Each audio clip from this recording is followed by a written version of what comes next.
This is the Lone Crater YouTube. We hope this video helps. In this video, I will show how to replace wheel stud on Ram 1500 only ways. Secure the truck, chock the opposite wheels, lift with a jack, and support on jack stands. Remove the wheel and inspect the hub and rotor for damage or corrosion. Gather the correct replacement stud, a punch or drift, and a socket for pulling. Keep a torque wrench handy to tighten lug nuts to factory specification after installation.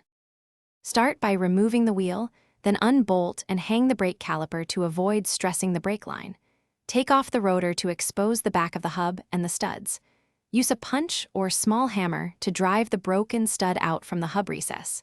Clean the hub bore thoroughly and remove any rust or debris so the new stud seats flush.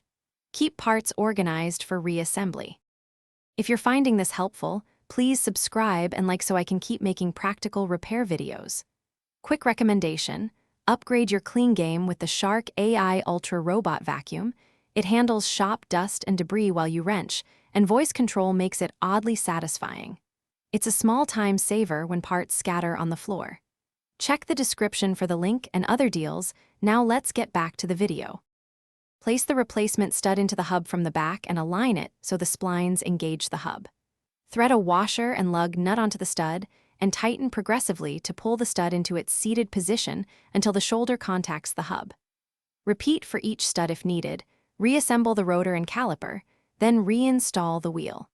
Tighten lug nuts in a star pattern and torque them to the correct specification for Ram 1500.